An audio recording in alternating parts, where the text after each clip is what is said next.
call for the bench. Call it to the bench.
Optimistic heart.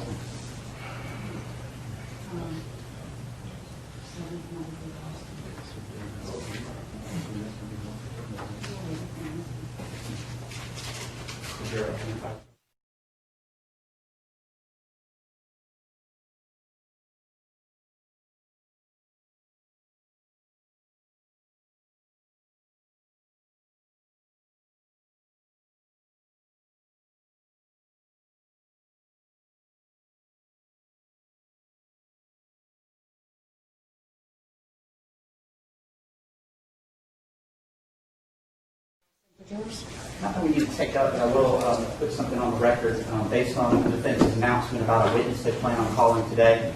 He's a police officer, detective. They've instructed him to be here by 1 o'clock today. I filed a motion in limine. I've given them a copy this morning. I left a courtesy copy on the bench for you. There's no need to address that, obviously, at this point. I assume the defense needs some time to look at it, but I just wanted to perfect the record that we did serve them with it this morning. Okay. Anything for the defendant? Not at this time. Your choice. I think I bothered to say good morning, but good morning. Good morning. Good morning. Thank you. That's all right for the jury, please.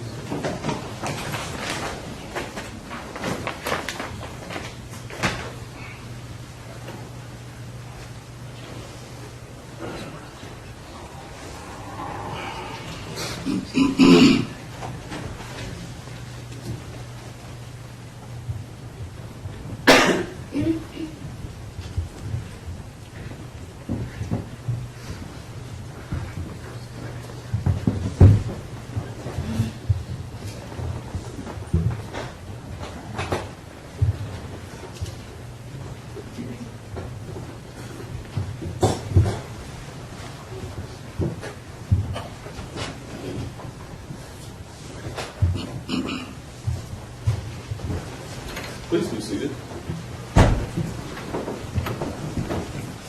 Call your witness back to the witness stand. Yes, ma'am. Good morning, Mr. Dustin.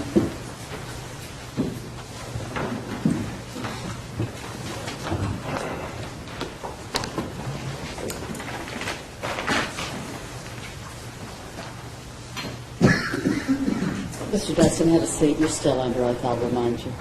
And Mr. Evans is right. I didn't say good morning. I said good morning to all of you. Good to see you all. Resume your examination, please. Thank you, Judge. All right, Mr. Dustin, when we left off yesterday, we were finishing up some foundational elements for the 3D scanning process that you described for the jury. Yes, sir.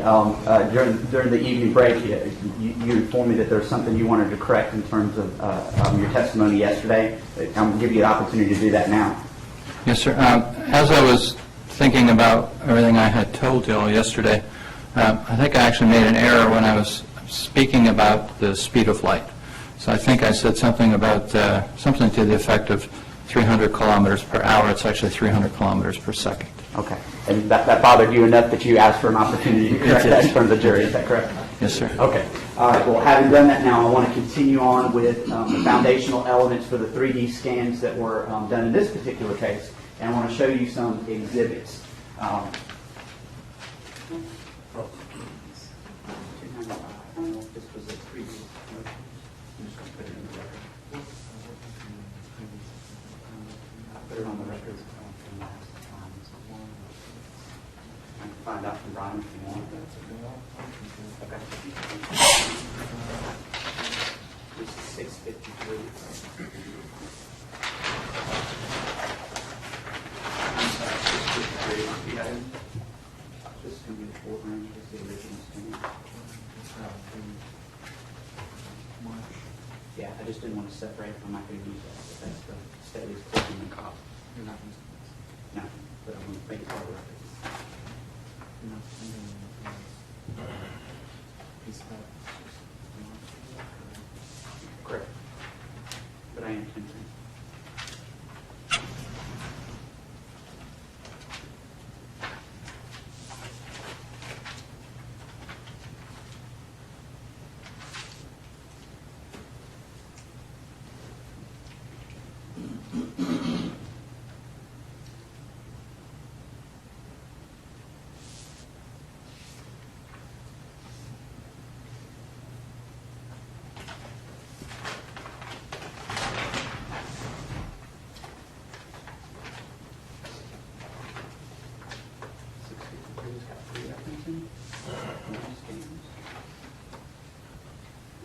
Courtroom.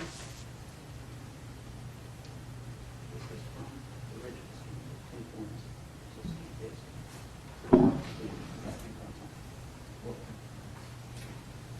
Within the car. It's various points that we can save on that and with different areas, but it's the same scheme as in the hard drive. It's a duplicate. But not Not of everything, just the interior car. I don't think that's on that one. That's on this one for sure.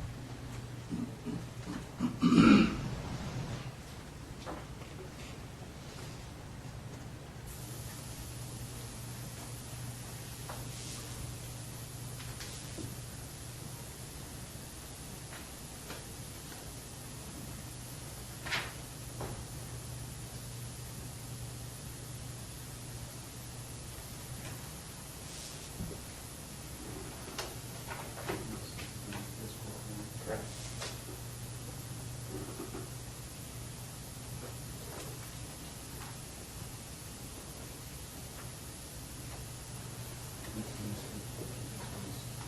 That's identical to this, but you put pinpoints that you can quickly maneuver to different areas inside of the court.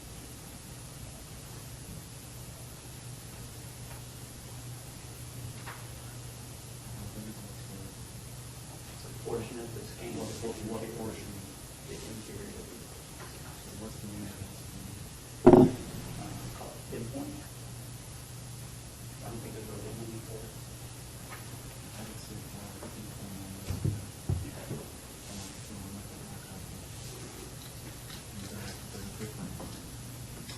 It's an exact duplicate.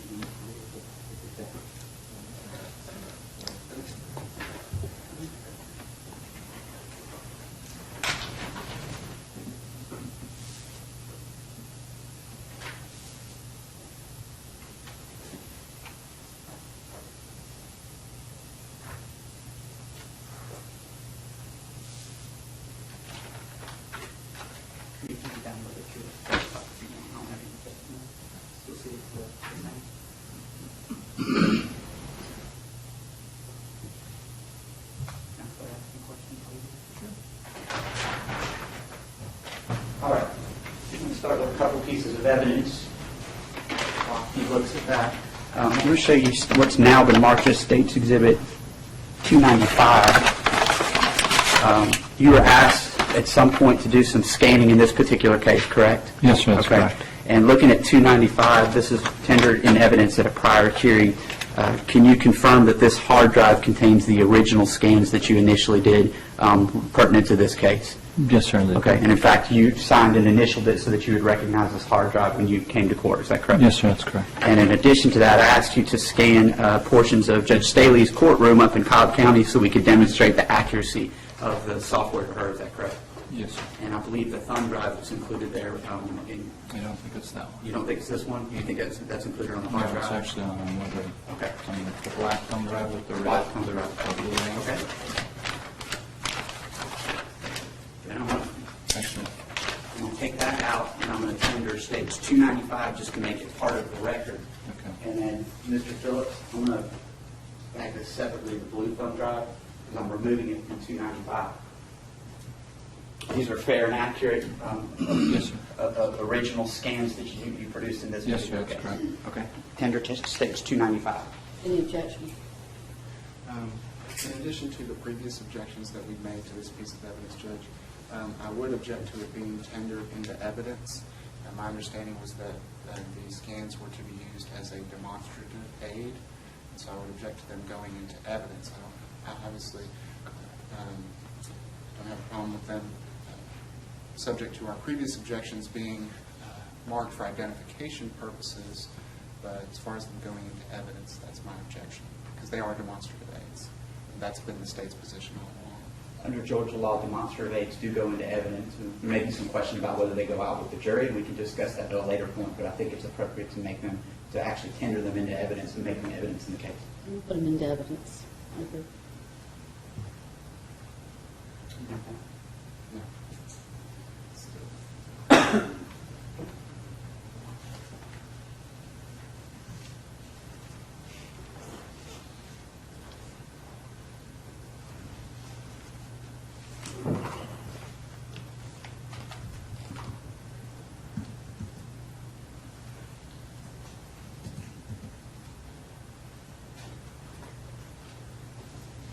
It's all from the same one.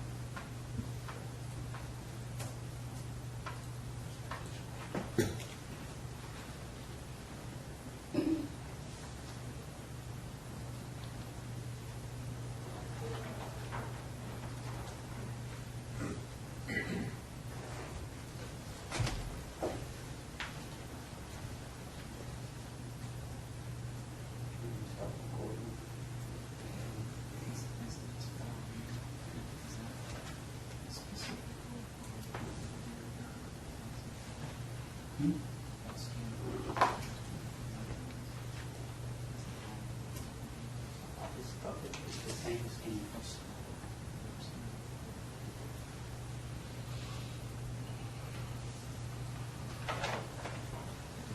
All right, let's start with a couple of items while he looks at exhibit. This is State's Exhibit 653, which is a package. It contains 3 items, but he's looking at one of those items now. So I'm going to start with 2 of the items to speed things along. The first thing that we have here is a scan disk thumb drive. Does that have your name and initials on it? It does. Okay, and what does the scan disk thumb drive contain in 653? That should contain the scans in the courtroom. Okay, scans of this very courtroom so we can demonstrate the accuracy of the 3D scanner, is that correct? Yes, sir, that's correct. And you've confirmed, looking at this, that this is a fair and accurate 3D scanner of the courtroom that we're all in right now so that we can show how the 3D scanner works. Yes, sir, that's correct. And then this hard drive contains some specific scans that are pertinent to this case, some areas of interest that we asked you to scan as part of your work on this case, correct? Yes, sir, that's correct. And does this contain fair and accurate 3D scans, this hard drive that you prepared through processing this particular case? Yes, sir, that's correct. And looking at these 2 items, would showing these items to the jury demonstrate the orientation and spatial proximity of the 3-dimensional crime scene mapping that you did in this particular case? Yes, sir, that's correct. And it would assist you in explaining to the jury spatial proximity and orientation in terms of the 3D scanning of the items that you performed in this case? Yes, sir, that's correct. All right. I'm going to tender these first 2 portions of 653 as demonstrative evidence at this point. You done with that? Okay. And let's do this before I do that. There's a third scan disk that does not have a marker on it, but this is something that you created from the actual hard drive in anticipation of your testimony today, correct? Yes, sir, that's correct. Is there a duplicate scan of the interior of the Tucson that's contained on this scan disk that is not marked, Yes, sir, that's correct. with the addition of what we call some pinpoints to let you move around more quickly to speed things along for the jury? Is that accurate? Yes, sir, that's correct. And similar to these other 2 pieces of evidence, would it help you to demonstrate spatial proximity and orientation if you were allowed to display what's been put on this scan disk from the actual hard drive of the interior of the vehicle? Yes, sir, that's correct. Tender State 653, which includes these 3 items as demonstrative evidence. Commissioner Waddington to witness. With regards to, good morning, Mr. Dustin. Good morning. How are you, Mr. Rodriguez? Doing well. How are you? Well, With regards to 653, Ms. Evans asked you if it was a fair and accurate copy, or this is the original that you created, right? that's correct, yes, sir. This is the original second project. Can I call it the second project? You did two different sets of scans, correct? That's correct. So this is the original of the second project in October of this year? That's correct. Okay. And, you were asked if this would assist in demonstrating the accuracy of the scans. that you did. I think the question was the spatial relationship, if I recall. The spatial relationship. I believe so. And how do you get the information regarding the spatial relationship between objects? Well, these are all 3D data points, all right? And so they're positioned in proximity to each other. Okay. And who provides you with information about the location of objects within the scene? The scene was the object, the vehicle, the car seat, those were all placed. I did nothing with those. So you certainly can't vouch for the accuracy of the placement of these objects. Right? I had nothing to do with locating them. Okay. And did you create a model, an animated model of a person? No. The model is not animated. It's just a model. It's a model. Yes, sir. Did you create a model of a person? I did. And is that person supposed to represent Ross Harris? Approximately, yes, sir. And who provided you with the information to create that model? Talking about in this project, Yes, sir. I believe I received the height from, I believe it was ADA Evans. Or, I mean, just general dimensions, body type, that sort of thing. Did you ever? No. So just height. Height, color, approximate color of clothing, and the fact he was a Caucasian male brunette. And the model, does the model appear anywhere in your scans? It does. It does, okay. And how did you decide where to place the model within your scan? Mr. Rodriguez, I'm not planning on going into the Home Depot scans, but that will assist you, which means the model won't be displayed at least on direct. If you want to do that across, you can. But all of that is on the piece It's of all- evidence. Okay. Well, so who decided where to place the model in relationship to the house in Russian? Yes. So Detective Grimstead was with me when I located that character, and he told me that looked like that was approximately where he would be. Okay.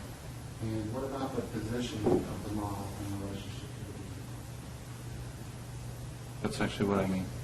I see. Yes, So, sir.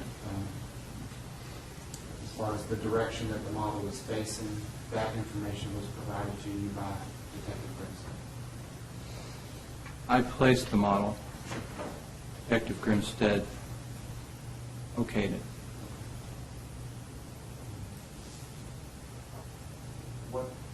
What other sources of information, if any, were provided to you to verify the accuracy of positioning of objects such as the model, the vehicle, the car seat, items within the vehicle?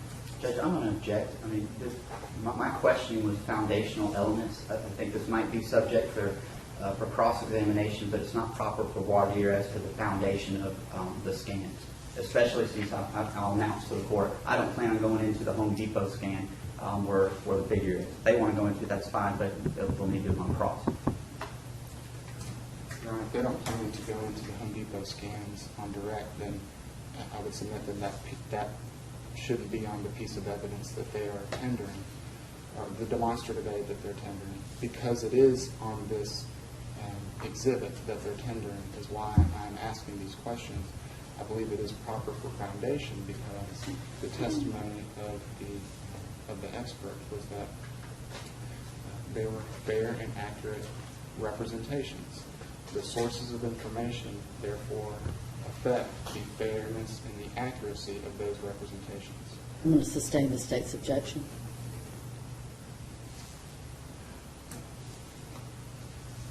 You can't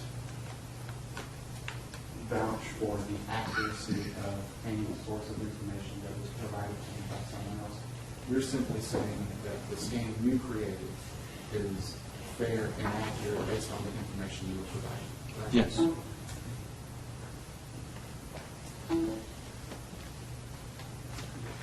I believe there's a tender before the court. What says the defense? I'm sorry, Judge, it's the same objection. Same rule. Allow whatever objection. Predicated on the state's representations. I think this will be easier if we allow you to come to the laptop, which keeps going to sleep mode, so we'll hope that that doesn't happen during my presentation. I will ask you to speak up as I'm speaking up now, as we do this demonstration. One second.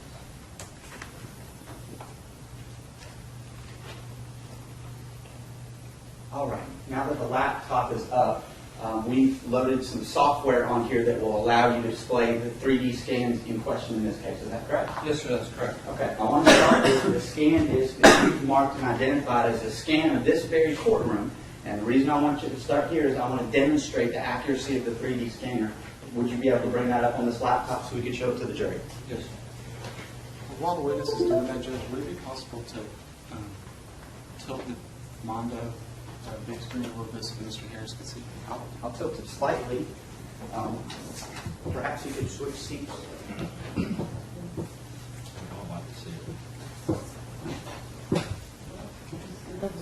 This is about as far as I can move it back, and I don't want to tilt it so much that the jurors can't see it. So I don't have any objection to y'all moving around the courtroom.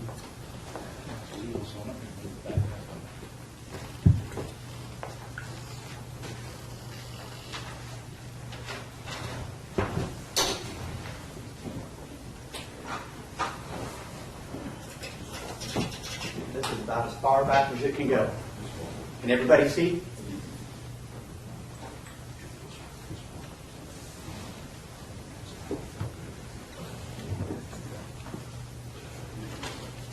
All right, Mr. Dustin, let's bring up that first scan of the courtroom using your software so we can demonstrate how it works and what we can do in a tangible way so that the jury can see exactly how the process works. Yes, sir. And I'll ask you some foundational questions as you do that. Once you bring up the scan scene, are you able to, I'm going to use the term, fly around within that scene and reposition yourself in different areas so that you can see different vantage points? Yes, sir, that's correct. All right. So as this populates, why don't you explain first what the jury is going to see after the 3D scan of this courtroom is brought up? Yes, sir. So what we'll see is these are 3D laser scans that were captured here in this very courtroom. Some items may have been moved around. So, for instance, the podium. I don't know if the Mondo pad was here or not, but you will be able to see effectively, spatially, be able to move around throughout this courtroom. Okay, so what's displayed now on this scan disc that you've just inserted, that's actually the 3D scan of the interior of this courtroom that was done during jury selection prior to the seating of this jury. Is that correct? Yes, sir. Can you please maneuver, you have something there, that you called it the space mouse, and I kind of joked with you, but it actually is called the space mouse, correct? It is, yes, sir. Okay. Using that space mouse, can you please maneuver inside the courtroom to bring us down inside so we can show the jury how this 3D scanning software works? Yes, sir. All right. Just pause there for a second, and why don't you just describe to the jury what we have here? So it's a view, because these are 3D data points, so we can move anywhere in 3D space. Anywhere in 3D space, even inside of objects if you wanted to. And so what we have is I've located the position of the camera, if you will, approximately in front of this desk podium here. Okay. And it's obviously at a raised height. Can you actually lower it down a little bit too so we can get a different vantage point? Now, how was this captured? What was the process that was used to actually get this 3D laser scan of the interior of the courtroom? Sure. So scanner was positioned around the courtroom in various locations. I believe there were at least 2 captured from the judge's bench, 1 from the witness stand, possibly 1 or 2 from the jury box, and then in other various places within this room. Is there a way to pull up so you can actually show the various points where the 3D scanner was placed during the scanning process? Yes, sir.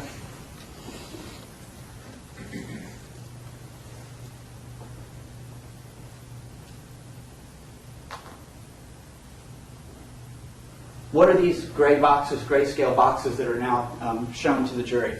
Those are the locations of the scan. The scan, we call it the scan head, which is just the scanner device that I showed you yesterday.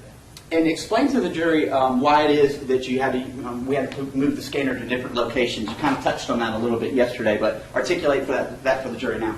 Sure, because it's what we call the line of sight device, meaning you associate sight with it, but it's line of sight, meaning if the scanner head is in a location and there's a void on the other side of it, then you need to locate the scanner on that other side to be able to capture that data. You had talked a little bit about some of the limitations of the software, something called noise. Are you familiar with that term? I am, yes. And why don't you explain to the jury in what situation might you see something that we refer to as noise and explain what that is? Sure. So what noise is, what we call, it's actually something called stray noise. And what stray noise is, it's when the beam on the laser actually has a diameter. If I remember correctly, it's about 2.4 millimeters in diameter.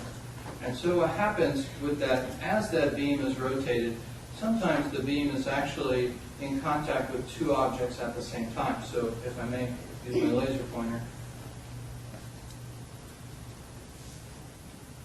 assuming my batteries are good.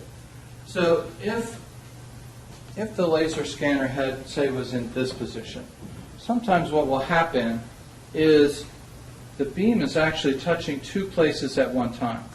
Let me think if I can do this a better way.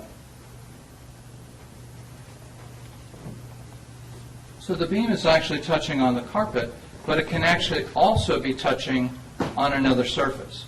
So there are times where you can see what's called stray noise in between that. It's only because the hardware can actually detect in that same beam length, that beam line of sight, it can detect this point and that point.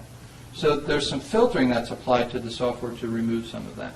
Just to demonstrate, we noticed a little bit of noise yesterday when we were maneuvering through around our court reporter's table. Is that correct? Yes, sir. Would you be able to maneuver to a better vantage point so we could just show what that might look like and explain?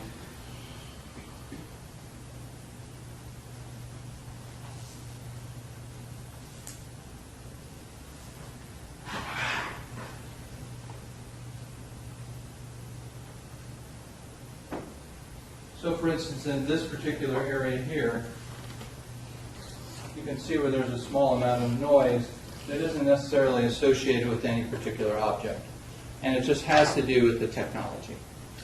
Before we leave the well of the courtroom, which is basically the 3D scan of where I'm standing, can you show, you talked yesterday about the limitation that might occur in terms of 3D scans of the void Yes. directly below. If you notice as I move, you'll notice that the software automatically depopulates so that you can move. There are probably, right now it's displaying about 224 million data points. And so when you move the software, it does something we call derez, so that it just lowers the resolution slightly so that you can move to another location without having to perform slowly. Can you maneuver so that we can get a vantage point from the jury box just to show how you're able to move within a scene that's being scanned?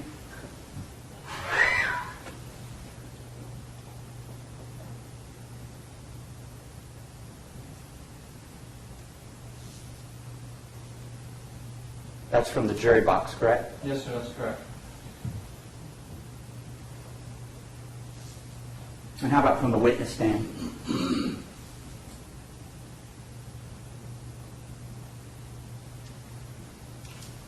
Yes, sir, that's what it looks like from the witness stand. And just to show a little bit further, how about over here from this vantage, rough vantage point? Could you move us there and demonstrate what the view might look like?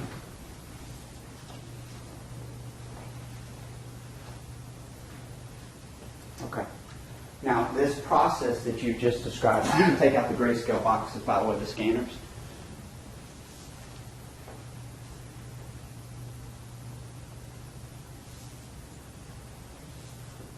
This process that you just described and demonstrated that can be done in a scene such as an interior, can this also be done in exterior scenes as well? Yes, sir, that's correct. Okay, and just to show an example, were you asked in this case, you were asked to do the Home Depot, but we're not going to do that parking lot since we have a Yes, video of it. But were you asked to go back to Acres Mill and do some scanning there? Yes, sir, that's correct. Okay. Before you did some scanning at Acres Mill, were you given access by Cobb Police to a Hyundai Tucson so that you could scan the interior and exterior of that? Yes, sir. Okay. And did you use a similar scanning process in terms of the interior and exterior of the vehicle, or did you use two different types of scanning devices? On the initial scans, we only used the X330 originally, and so we had done some scans of the vehicle. And When you initially went out to the Acres Mill location, obviously the vehicle wasn't there at that time, but did you still see the markings where the tires were? We had some testimony from Detective Shumpert that he had made some marks where the tires were for future dates. yes, sir, that's correct. Okay. And is that scan, the Acres Mill location, is that included on this hard drive? I believe it is, yes, sir. Let's bring down the courtroom then, since we've demonstrated that. You can just maybe leave it minimized, however you want to do it. And then I'm going to hand you the hard drive, and I want to go next to that exterior scene, just to show the jury how that 3D software works in a bigger area.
I'm going to get you to pause there before we do anything, and I'll just let's let it populate fully. It sometimes takes a little while for the software to get all the data points and put them together so that we can see them, correct? Yes, sir, that's correct. Okay.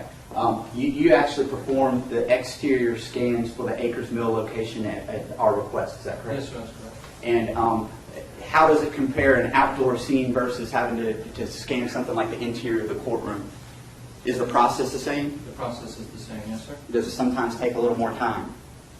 Yes, sir, depends upon if there are obstructions in the way or whatever. Okay.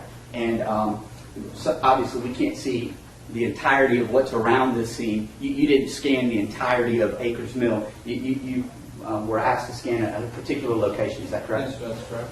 And the vehicle that's here, is this the same vehicle that you've scanned on several occasions at this point? Yes, sir. That's Okay. And having scanned that vehicle, were you able to place that in the scene based on where the tire markings are as you saw them when you scanned the initial scene? Yes, and in addition, in placing this vehicle in this particular scene, Detective Grimstead had access to the crime scene photographs, which I did not have at that point, and at least I don't believe I had.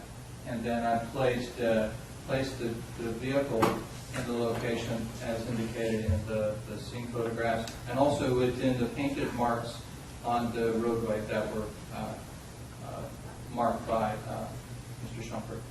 You have a fly-through feature for this particular scene, do you not? Yes, sir. Can you please demonstrate that for the jury? Sure. So I have there's something called vantage points or viewpoints that you can create in the software that allow you to go back to that point at a later time. And so we can step through that. And then this is the same methodology that you use for generating what we call a fly-through video.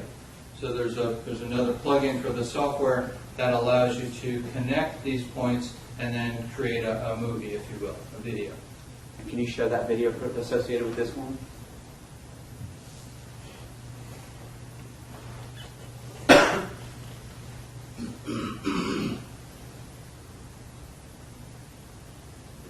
You can move your cursor to the side if you want.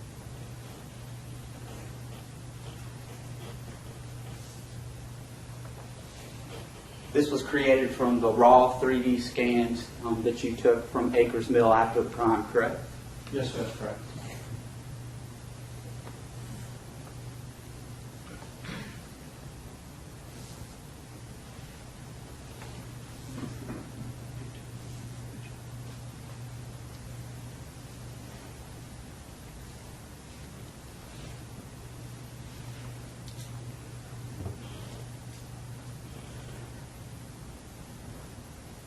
Now, I want to ask you about this portion. Is there a capability to use some sort of box to actually remove portions of the scan so that you can see things that would otherwise be obstructed?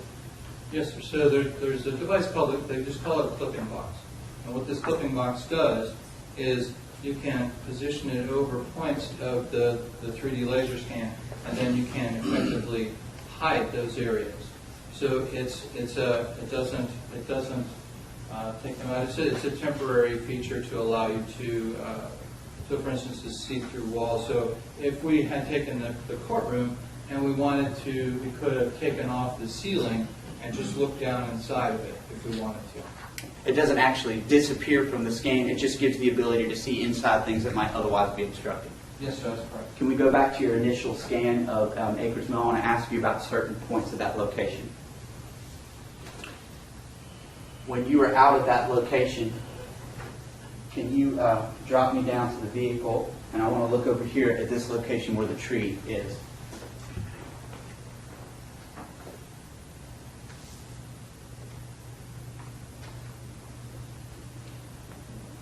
What is this area that was scanned here that can be seen from the vehicle? What is this?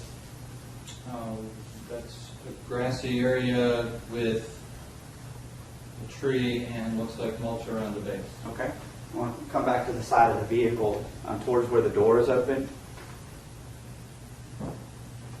You scanned pavement down here below the vehicle, is that correct? Yes, sir, that's correct. Okay.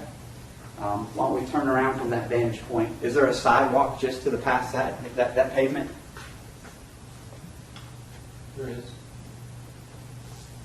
And there's also a little berm here as well, all within sight distance of this vehicle, correct? Yes, sir, that's correct. Okay. So this pavement area is not the only area around here. There's actually other areas immediately surrounding the vehicle. Yes, sir, that's correct. From this vantage point, turn us back around to that grassy area in that tree, please. All right. That's in sight distance from the driver's side of the vehicle, correct? Judge, I'm going to object to leading. I don't have a problem with questions to direct the witness to look at different items, but to simply start pointing out and testifying as to what this aid shows. I would ask that that come from the witness stand, please. Let me re-ask the question. What can be seen from this vantage point through the 3D scan? You can see the curving area, you can see the base of the tree, you can see the wall. There's actually an electrical box, a couple of electrical boxes back here. Can you spin around and look towards the restaurant that's immediately behind the vehicle from that same location? And back to the left a little bit. I want to go immediately to the rear. Sorry, turn it this way. A little more. Stop there.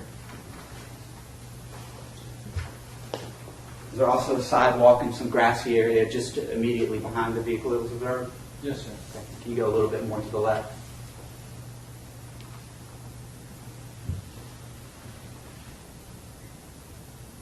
And then back around so we can see the vehicle.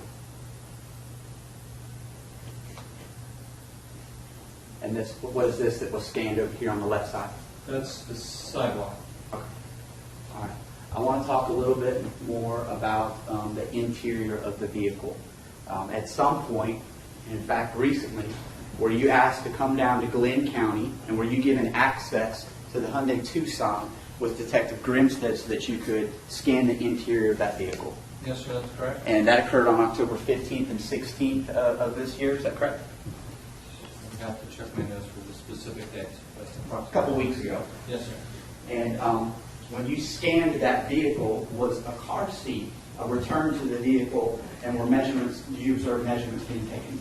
I observed measurements being taken. I didn't observe the measurements themselves. Who placed that car seat back in the vehicle for that scan? Detective Grimstead. And you were actually present while that was occurring, correct? Yes, sir, that's correct. What devices were used to scan that vehicle? There were two devices used. We used the X330, which is the blue box on the tripod that I showed you. And then I also used the hand scanner to capture the interior of the vehicle.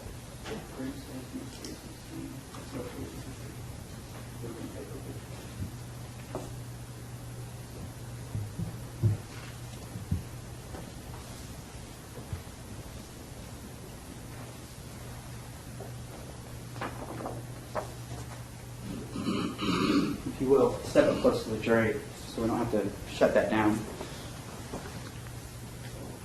Looking at states 902, do you recognize that as being the vehicle that you were asked to go out and rescan with Detective Grimstead? Yes, sir.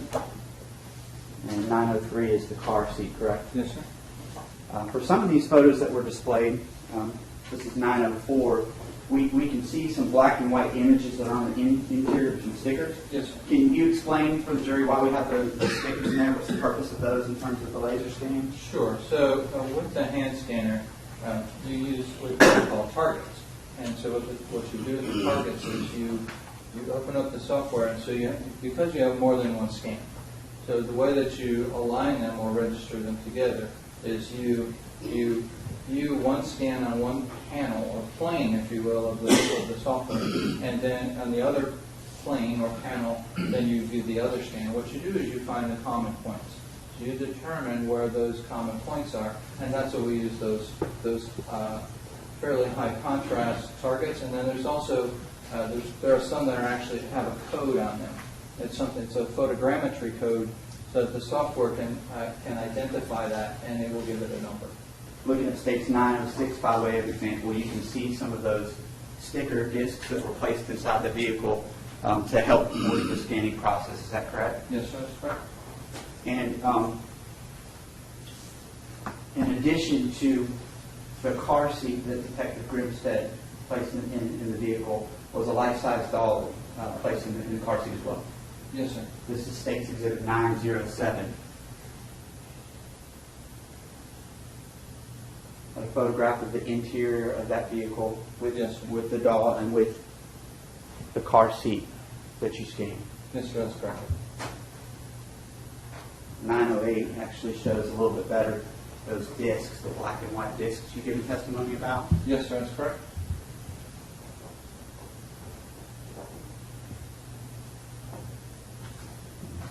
And who's that handsome gentleman in States 910?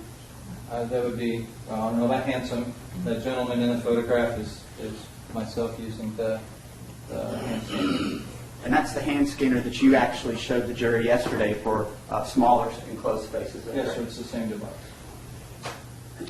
similarly, 9/11, looking at 9/11. Yes, sir, that's correct. You're depicted at 9/11 going through this hand scanner process, is that correct? Yes, sir. Now, this is not the first time that you scanned this vehicle, correct? It's not. We asked you to come down and rescan it. Did you do that free of charge? I did. Looking at states 9/13, was I also present there with you and Detective Grimstead? You were. Okay. And looking at 9/13, did we bring digital images, from the actual initial processing of the car, so we could confirm? I believe that's where the photographs were from, yes, sir. There were photographs on your computer.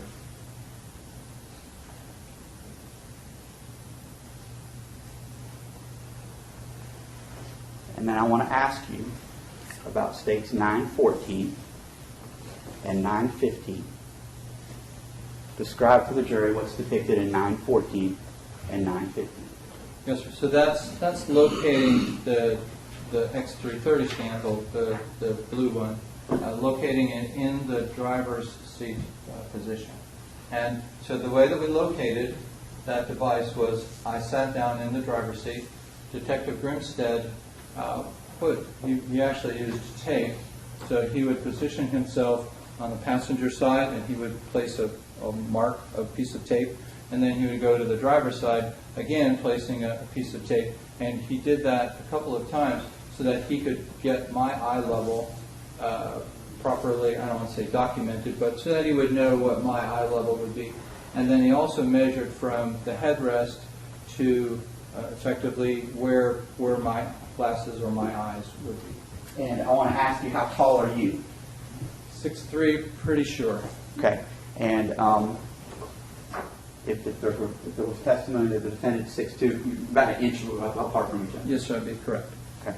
And then, what part of the actual scanner is where the laser actually comes from? The blue part or the center part? Correct. So if you recall from yesterday, so there's a mirror located in the center of the scanner, and then as that mirror rotates, then the laser beam is projected onto the environment, and then it also captures color information. All right. Let's go back to your hard drive, and I want to ask you about the interior scans of this vehicle from a few weeks ago. Freestyle scans? Let's do freestyle. You want to do those off that other thumb drive? Let's do this first, and then we'll come to the front drive.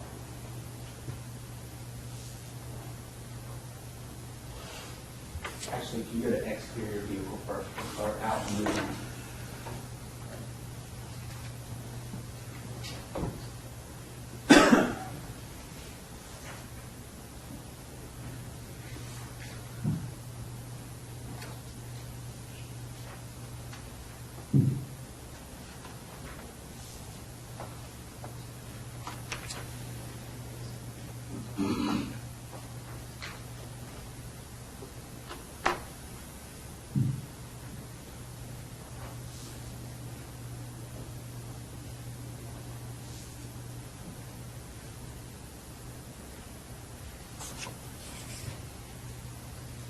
As we let this populate, why don't you describe what we have scanned here?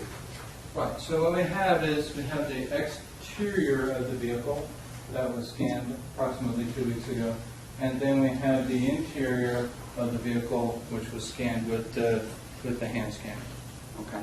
And are you able, just with our larger crime scene, or our larger 3D mapping, to maneuver around this vehicle as well? Yes, sir. If you will, let's just take a lap around the vehicle. And describe what issue we have here with the windows. Sure. So glass is a problem, like I mentioned yesterday. One of the issues you have with glass is that the laser not only slows down, so any distance measurement that's captured through the glass is going to have an error to it. That because of the time calculations, it's going to be in the wrong spot. The other thing is you end up with reflection and refraction from it. So you're going to have reflected noise that bounces off the glass. And so typically what we will do is there are several methods you could do. You could actually put paper over the glass if you needed to actually detect that surface. You could also spray it with like baby powder if you wanted to actually be able to detect that glass surface. The problem with that is, now, either way, the glass is obstructed, and so the easiest or best way to do it is just to remove the glass in its entirety. Okay. So other than you having removed the glass to get rid of some of those issues, this is an accurate 3D scan of the vehicle, correct? Yes, that's correct. And you're certainly not doing that to suggest that there was no glass in the vehicle? Absolutely not. All right. If you could, let's go down a little closer to the vehicle on the passenger side, and then take us all the way around the front of the vehicle to the driver's side as well.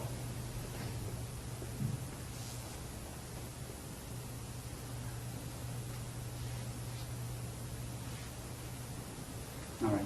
And are you able to move in closer so that we can get almost within the door frame of the vehicle? Okay.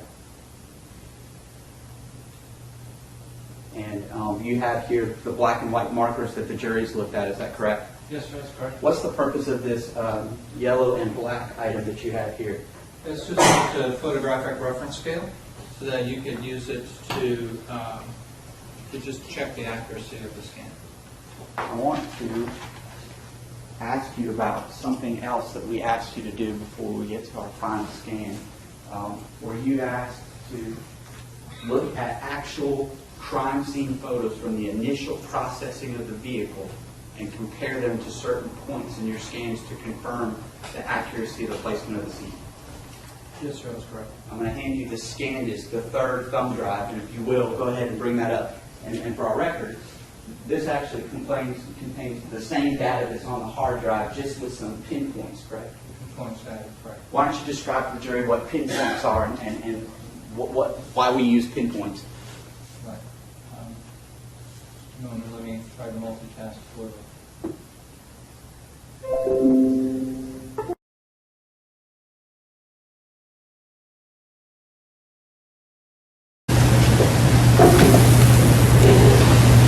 Now, during this process, we ask you to look at specific crime scene photos. And I'm going to, for the record, show the jury these 4 additional photos that I had Detective Grimstead give testimony about yesterday from the initial processing of the vehicle.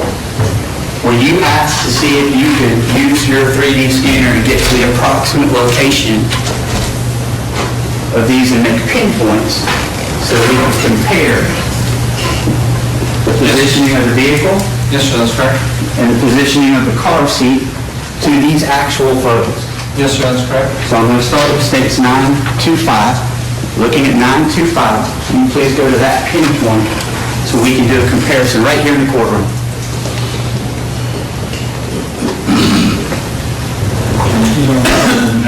I want to say it's 36.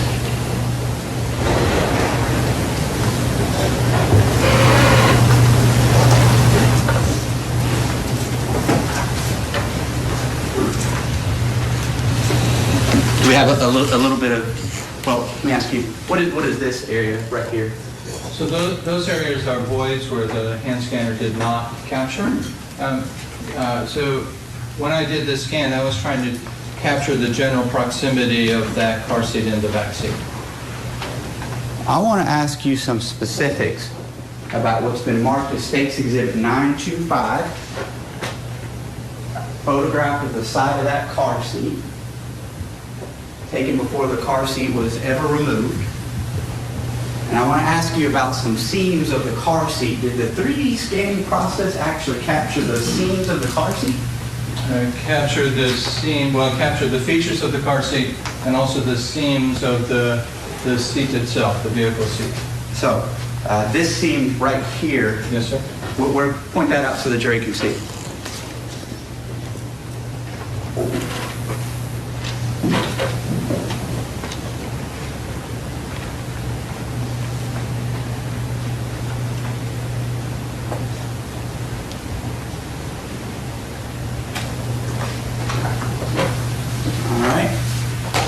Did your 3D scanner capture the buckles? Yes, sir. Point that out for the jury. On your demonstrator, You're talking about the seat belt buckles? yes. Yes, sir. As I display, states 925.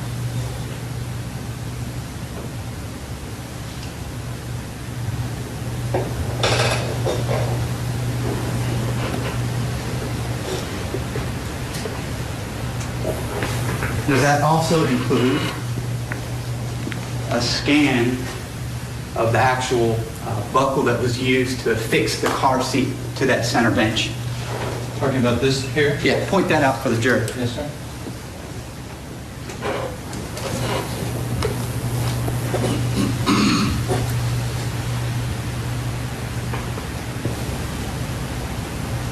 And I know your pinpoint was just trying to get to the best location that you could. We're not saying it's precisely the angle, but it's pretty close. Would you agree? Yes, sir. Okay. Can you also, this is very dark, but just by way of example, do you see where the base of the car, just point out where the base of the car seat protrudes a little from that seat. Sure. So you can see from this particular angle that the base of the car seat extends over the edge of the vehicle's seat. And is that depicted, was that captured in your 3D scan Yes, sir. when that car seat was placed by Detective Grimstead? Yes, sir, that's correct.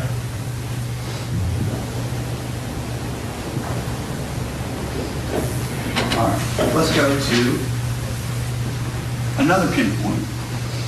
7, correct? I believe so. Let me check the other first. Yeah.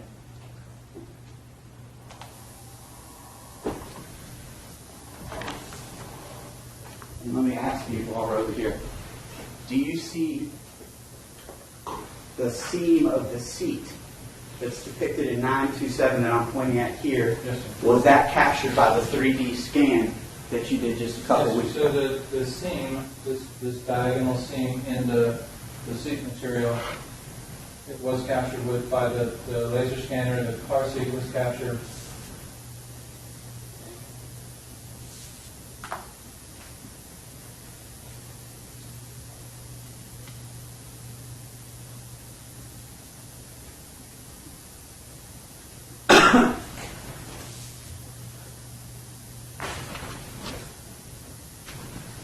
And on this side of the vehicle as well, did you observe that the car seat actually was a little bit big to the ceiling? It protruded over the ceiling? So it extends over the edge of the seat. Okay. And is that captured here in this 3D scan as well? Yes, sir, it is. Do you see that in States Exhibit 927? Yes, sir, I do.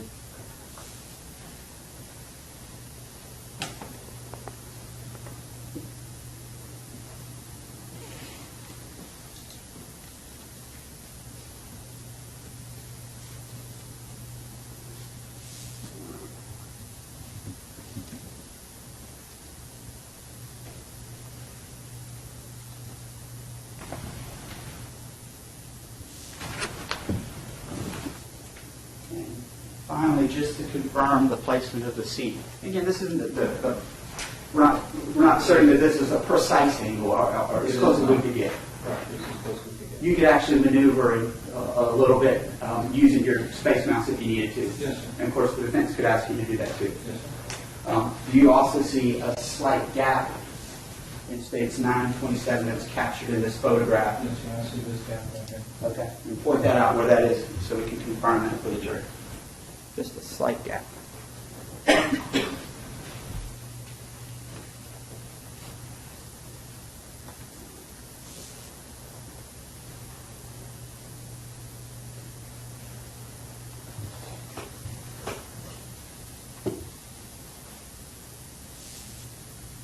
Your 3D scanner caught that as well after Grimstead placed that seat. Is that correct? Yes, sir.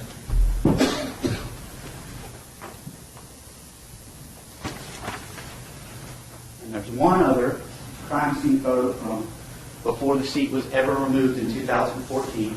You see in States Exhibit 928, correct? Yes, sir, I have. And were you asked by me, by the way, there's some sunglasses in here, correct?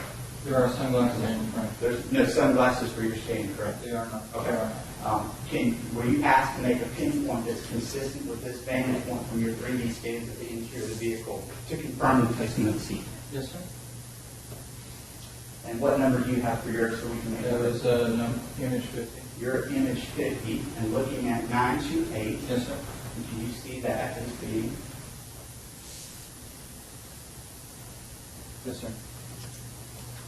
So features that I would look for, I would look at, so for instance, the lower portion of the seat, and then also even things like the decals on the side. I would look for the intersection between the seat seam and the location of that particular decal.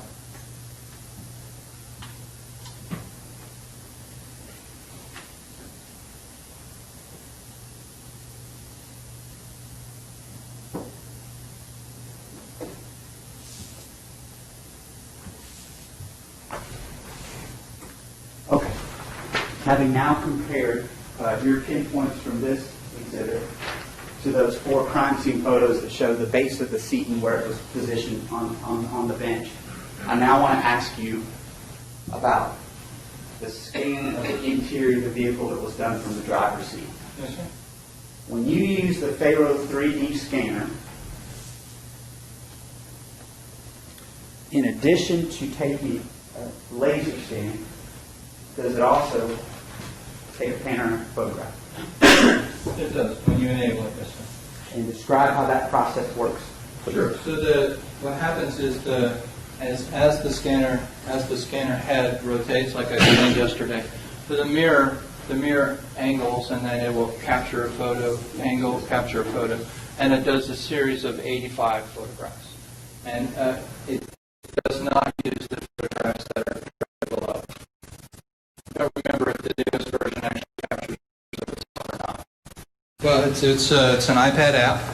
It's basically, we have developed it so that you can take a look at that panoramic image, and then as you use the iPad, as you rotate, then you can view that image using the accelerometer effectively as if you are in that position. And can you describe, what's the name of your software that you invented?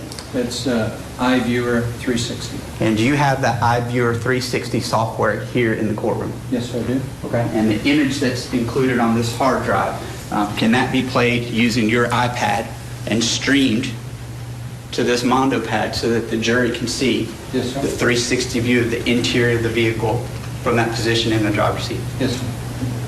Let's go to that now. And by the way, it states 930 included on that panoramic scan. Yes, sir. Tender 930. Judge, I'm going to object at this time. As far as doing a demonstration that we haven't seen before, I would like an opportunity outside the presence of the jury to know what is about to be demonstrated. Judge, they have seen this before. They saw it in Cobb County during our motions hearing. It's the same demonstration. Judge, I'm going to ask to be heard outside the presence of the jury, please. Please and gentlemen, step out for just a moment. That's all right. Don't have time for a mini break. Watch Well, I step can one. stretch out to more than a minute, but I'll try not to. Watch step one down first.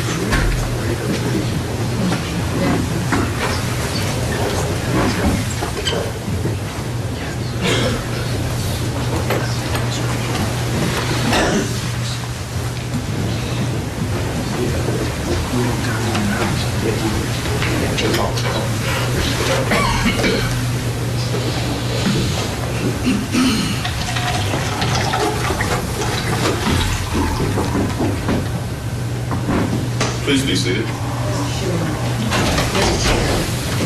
Mr. Sharon. I got you. Sorry. I'm listening.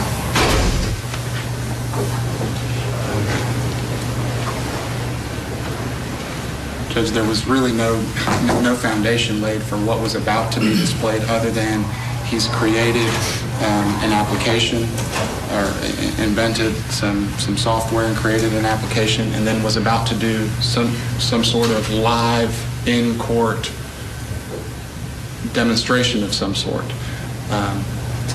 He may have done something in Cobb County in the motions hearing, but we don't know what that is, and I certainly don't want to wait until it's already put before the jury to then make an objection.